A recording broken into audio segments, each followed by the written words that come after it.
Good morning. It is time to skip the BS. It is time for Undisputed. In a few minutes, we will tackle these questions. Are the Cowboys about to lose 4 straight games? Should the Jets have signed Colin Kaepernick instead of Trevor Siemian? Was Ezekiel Elliott in truth just a one-year wonder for the Cowboys? And last but not least, have the last 2 years proven LeBron has no clutch gene? Can't wait for that. Neither can 2 Laker fans born and raised in L.A. Richard Sherman and Keyshawn Johnson. Morning, gentlemen. What's happening? You ready for the LeBron? Good morning, Skip. Good morning, Keyshawn. Good morning, man. Rest. It's back. LeBron It's coming. They start next Monday. Rest to just chill for a day without this. Okay. Get ready, LeBron. But first up, news out of Colorado. Undisputed will be live from Boulder on Friday ahead of USC at Colorado on Saturday at noon Eastern on Fox. USC is a 21.5-point favorite. But now it sounds like neither Travis Hunter nor Shilo Sanders will be able to play in the defensive backfield Saturday against Caleb Williams and the Trojans. Shilo told his brother Deion Jr. that he took a shot to the kidney during last Saturday's Oregon game and was, quote-unquote, peeing blood. Not good. Travis Hunter says he badly wants to play, but it's doubtful he'll be able to with his lacerated liver. Deion says he's praying that both Travis and Shilo will be able to go, but Deion also revealed why the #1 cornerback recruit in the nation, Cormani McLean out of Lakeland, Florida, has not been playing for Colorado. Deion said McLean needs to, and I quote, study, prepare, be on time for meetings, show up to the darn meetings. Deion said he'd be a fool to put a true freshman out there unprepared. Deion said, can't do it, won't do it. I'm old school, sorry. And of USC, Deion said, you've got to understand, David's got to have his Goliath. Yet Deion's Davids played Goliath last Saturday at Oregon, lost 42-6. Now Colorado plays 8th-ranked USC and still has to play number 19 Oregon State, at 16 Washington State, and finally at 10 Utah. One Goliath after another, while Colorado now ranks dead last out of 130 major college teams with only 56 yards rushing per game. Whew. Keyshawn, your reaction to everything I just said about Deion's Colorado? Well, it's a lot. It's a whole lot. It's a lot, Skip, and we are certainly going to be there on Friday with the show and taking everything in on Saturday at the game. But Deion knows he's been in these type of situations before as a collegiate as well as a pro, where the odds look like they're stacked against you. In this situation, not having Shilo in the secondary, certainly against an explosive offense that USC has, is detrimental to the defensive side of the ball for the Colorado Buffaloes. There's no question that Caleb Williams and Mario Williams and Brendan Rice and just on and on and on with a host of players at USC at the skill positions is chopping their gums right now and their lips and saying, you know what, this is getting ready to be a fun time. Now, look. It's in Colorado. It's going to be a hostile environment. There's no question about it. They need all hands on deck to try to pull off a miracle upset. The other guy on the opposite end of this television camera with us, Skip, has done that before on the road, going from Stanford to USC when USC was ranked number 2, I think it was, in the country. They went into the Coliseum. SC favored by, I think it was 41 points, and they upset the number 2 ranked team in the country. So it is possible, but Deion knows he needs all hands on deck and then some. I think it's going to be closer to what most people think, because when you look at USC and you look at their schedule and you look at who they played and how they played those teams, the Arizona State game last week was close, okay? The Nevada game, close. Okay, the San Jose State game, close. Stanford was a little bit different, but none of those teams were the Goliath. So in the end, I think Colorado still has a chance if they come with a fight. Do you a chance is in cover the point spread or win? I think they have look, anything could happen. I just literally said to you, Skip, that guy opposite of us on the other end, they came into the Coliseum. 41-point underdog. I think they snuck into the Coliseum. Is that fair to say? Under the cover of night? You call it what you want. We snuck out, too. All right. Go, Richard. Hey, we snuck out, Skip, and we snuck out with a win. And the way you do that, you got to come in with no expectations. Don't go in there trying to ruffle feathers. Obviously, they saw how that went last week with Oregon. You know, don't go in there. Well, they're at home this week, but don't put no bulletin board material up. You don't need to do that. Go quietly into the game. Go quietly. Go humbly. Have some humility. That's what's going to require to get a victory in a game like this. You don't wake up the sleeping giant. Sometimes you do. If you built like that, right now you guys aren't quite built like that. You don't have the offensive line, the defensive line to be built like that. You don't need to ruffle no feathers. Last week y'all ruffled feathers. It was over quick. And let's not do that again. Yeah. But right, feathers got plucked. Yeah. But this team is vulnerable. USC against Nevada, they gave up multiple plays of 70-plus yards to the Nevada Wolfpack. And before that, San Jose State was having their way, moving it up and down the field. They were just outmanned. Their defense didn't have enough to stop SC's offense. But offensively, one of their receivers, Nick Nash, had 3 touchdowns in the game, and he was having his way with the USC secondary. Their running backs, they averaged 7.3 rushing a carry in that game. So you got to understand, there is some yardage to be had out there. That SC defense is vulnerable. They give up big plays. They give up runs. But like you said, Colorado does not do that well. Prime's talking about, hey, we gotta be able to cook, and we gotta be able to have the ingredients. Well, one of the major ingredients for a great run game is a good offensive line. They don't have that ingredient. They don't have that. They're not going to be opening up huge gaps like Nevada did, like San Jose State did. And so Arizona State had some really successful running plays. So, I mean, there is a formula to beat this team. I just don't know if Colorado has the necessary ingredients to execute that formula and to cook that meal. I don't either, but I'm going to give my man Keyshawn this. He has not so far this year been in full flex mode about his USC Trojans. He has not been in all-out trash talk mode in the hallways here at FS1 because you're not completely sold on what you are seeing, what you are eye testing with this year's Trojans. To me, from what I have seen, it boils down too often to Caleb or bust. And listen, Caleb Williams can make plays the way very few quarterbacks in the history of college football has been able to make plays. I'm talking about on his own, just creating, escaping to throw, even in ways Shedeur can't. Shedeur can move to throw. Caleb can just flat out shake off rushers right and left and get free and throw it 75 yards for a touchdown. He leads the nation in passer rating as we speak. He leads the nation in points, personal points accounted for. So he's having another, so far, Heisman season. I think he's still obviously the odds on to win the Heisman. The problem is, when you take the best, to me, cornerback in the country and Travis Hunter out, and again, he says he wants to play, I just don't think they're going to let him. It's a lacerated kidney. It's just too dangerous. His future is way too bright to risk it for one Saturday afternoon, even at home against Caleb Williams. And now I was crushed by this news that Shilo, who's one of the better, I'm not saying he's the best safety in college football, but he's up there. He is showing me as a playmaking safety a second-round pick that could edge into the top of the first round. He's a really good, seasoned, experienced football player that is exactly what you need against Caleb Williams when he's escaping and making it up on the fly. And now he says he took a shot to the kidney. I don't know if you guys have ever had a shot to the kidney. I was playing intramural basketball back at Vanderbilt, and I took one right in the kidney, went back to my dorm room, and I looked down in the toilet, and I said, oh, my God. Red came out, and when red comes out, it is bad news. You cannot mess with it because it's too fragile, and you just got to lay off. So I'm almost certain, Deion has not spoken to this, but I'm almost certain Shiloh's not going to be able to play. No Travis Hunter, no Shilo. It seems like Caleb could have his way in his day. Well, look, here we talked about these other teams that USC has played.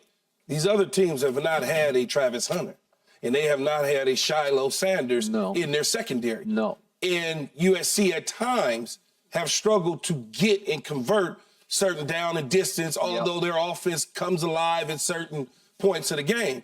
To go back to what you said about me not, bragging and doing those sort of things, this is what I try to tell you and Michael Irvin about the Dallas Cowboys. Do not put the horse before the cart. I've learned this with USC. I've learned over the years, we're 8-0. No, man. Finish the deal. Don't get all excited about a 4-0 record when I know that you play Arizona after Colorado, and you could be looking ahead to South Bend, Indiana, to Notre Dame, and you wind up going to Boulder, Colorado, and you wind up losing that football game. I've seen it.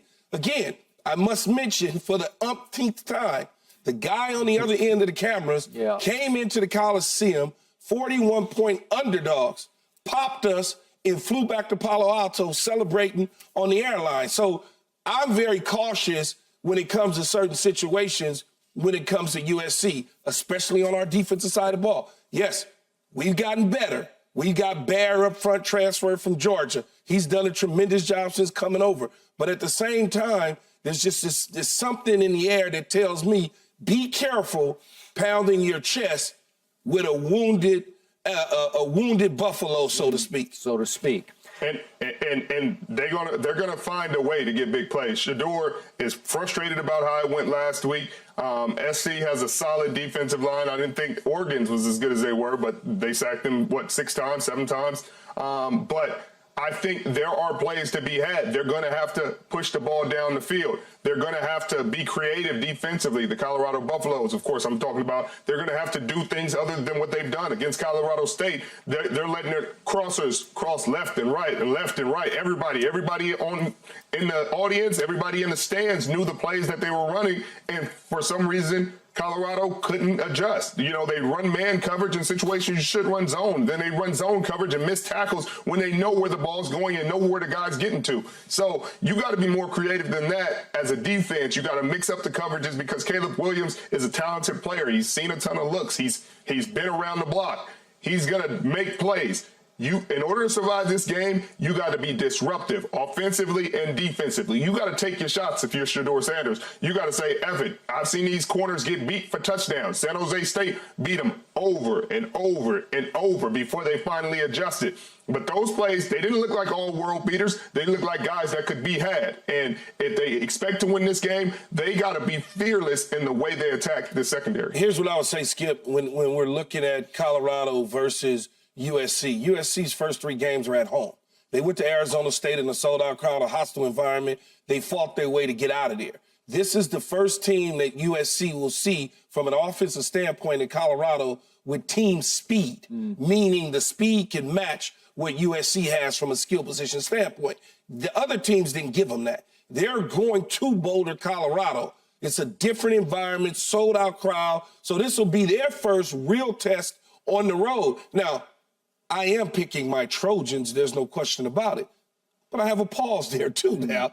I'm not as foolish as you and Michael when it comes, or bullish as you and Michael when it comes to a team that you love, like you guys do with the Cowboys. By the way, it's still really early with my Cowboys season, right? Maybe you're overreacting to how bad they were at Arizona. It's not, no, I'm not overreacting, and we'll get there. Yes, but there's 3 or 4 games coming up that I'm sure you won't sleep good the night before. Well, I'm glad you just brought up stinking Lincoln Riley, my ex-OU Sooners coach, because I've said for years and years on this show, stinking Lincoln is all offense and 0 defense. Shedeur will have a day against your D. I don't care what you say. I don't care that Colorado, as I just pointed out, now ranks dead last of 130 schools and running the football at 55.8 per game. They can't run a lick. And Shedeur doesn't get protected very well, so he's running for his life because he has no run game to keep people honest and off him just a little bit. So I give you that. But he's going to throw a party on Saturday in Boulder on your secondary because everybody does. You know it, and I know it. Yeah, I mean, if they can keep him upright, that offensive line, they got to take some pride in what they do, because my goodness gracious, they got beat up and down that field in Eugene, Oregon, and if they don't make some adjustments, make some corrections, maybe they need to chip them, maybe they need to go old school with the National Football League, 7-man protections to give him a chance to dice up that secondary. Yeah. Playing at home gives Colorado hope. Okay, playing at home gives them some hope. I don't think for 1 second that Shedeur will not have some success at times against Alex Grinch's defense. I think he will. You're talking about the Grinch who stole football from my Sooners year after year? That's what he did. Well, we're not going to blame one guy on the failing Sooners year after year after year after year, because he wasn't there the entire time. Let's be fair to him, let's Skip. be fair to him. Let's be fair. Yeah, let's be honest. The last time they had a good defense was under Stoops. And by the way, that's true. But we got one this year under Venables, so don't sleep on us. But the point is, Deion had a great line yesterday about no run game at Colorado. He said, that's just like asking your wife, are you committed to a good meal every night and she can't cook? He's saying she can't, we can't run the football, so how can we commit to a good meal of running the football, because his wife can't cook, meaning his run game can't run. So he just saying, what run game, right?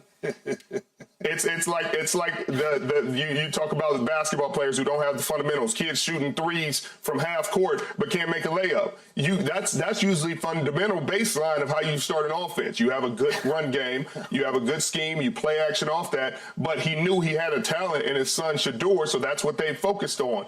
And they went so far away from the run game that you really can't see a lot of creativity in their scheme. I mean, they got a little bit of stretch, a little bit of mid-zone, but it doesn't look like they have a true identity of saying, hey, this is what we do in terms of the run game. They have nothing. So when you don't have an identity, you have nothing to hang your hat on when it's like, hey, we need to run the clock. We need to slow the game down. We're going to get to this outside zone, inside zone, wide zone scheme, and we're going to wear them down. You don't have the maulers up front to run a power scheme or a lead scheme to say, hey, we're just going to run it down your throat. So they have to be Kyle Shanahan, Sean McVay, Kevin O'Connell, that inside-outside zone that all those teams have success with, and they're not able to do it. And it's not like you're going to mid-season say, hey, we're going to change everything, and this is what we're going to teach our guys. You don't have the time to teach the scheme like that. So I don't see how they fix it. And by the way, speaking of fundamentals, I must make this point that I brought up as I led into this about Cormani McLean.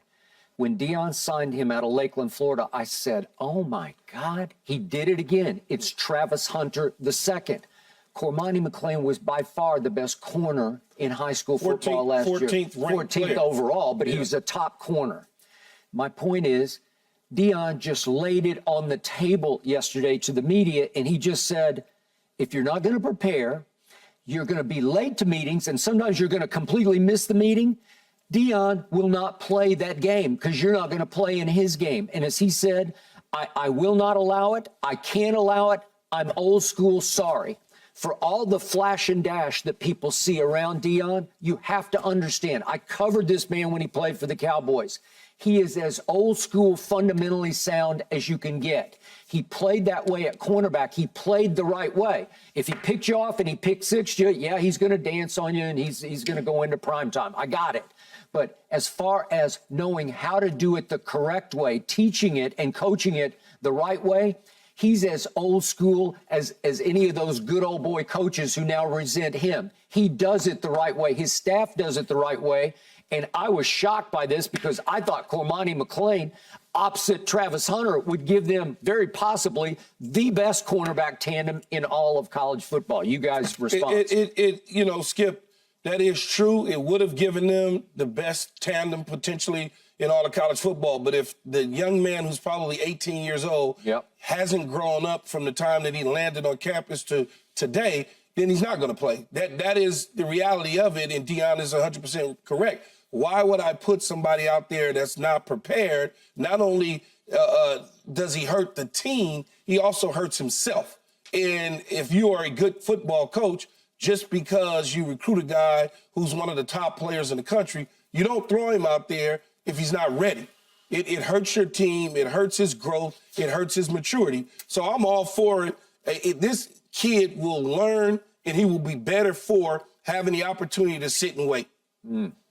Richard, I mean, Deion is doing him a tremendous favor. A lot of coaches wouldn't do this, especially with a top recruit. They look past it. I mean, we've heard many stories about guys looking past transgressions, missing meetings, treating guys with favoritism and things like that. And then eventually down the line somewhere, somebody holds the kid accountable and it's tragic, or somebody doesn't hold him accountable and he runs into some trouble. This is Deion being the father figure that I'm sure Cormani McLean's parents that he would be for him. Hey, if he's not doing what he's supposed to do, I'll keep him in check. And he's keeping him in check. He's holding him accountable. You want to play for my team in this environment and be a superstar, you got to do the things you're supposed to do. You have to be responsible, be at meetings, be on time. This is the difference between now and how it used to be. These iPads, you got the playbooks, you got the film on iPads now and tablets. So all that information, however much time you're watching it, if you're watching it 8 hours a night, the coaches can see. It logs and it sends to the coaches. Hey, he watched 45 hours of film this week. Hey, he watched 1 second of film this week. Whether it's a long time or a little bit of time, the coaches will know. So you can't sit there and lie to them because the tape never lies.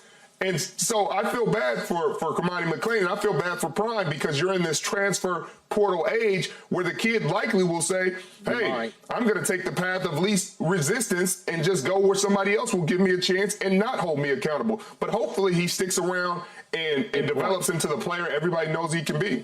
Yeah, Richard, I'm glad we don't have the iPads anymore. We didn't have them. I want the 3-ring binders, man. Much easier. I've already spent 45 hours this week studying tape of Keyshawn and Richard, so that's why I'm in my head again. You still gonna lose. I'm still gonna lose.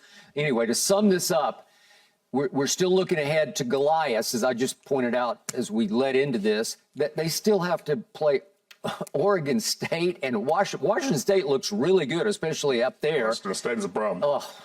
And then Utah is always a problem for everybody. So it's going to be a war of attrition for a team that still doesn't have much depth in the two trenches, offense and defensive lines. So it's going to be a long, hard battle. I still got them winning 9, though, Skip. Okay, all right. I had 8. I'll stick with 8, but boy, it's looking shaky without Shilo and Travis against your Trojans as you try to sandbag us into betting you, and I think you still think the Trojans are going to win 42-6. No, not at all. I think it's going to be close. And if they lose, I'll be in Colorado's locker room. That's just the reality of it. All right, up next, we got to get to the Dallas Cowboys, shall we? Could it be a winless October for my Cowboys? It could be, but it won't be. No mercy, no mercy, no mercy. Thanks for watching, Undisputed fans. Do you want more highlights from the show? Make sure to click that subscribe button for all the exclusive content from Undisputed.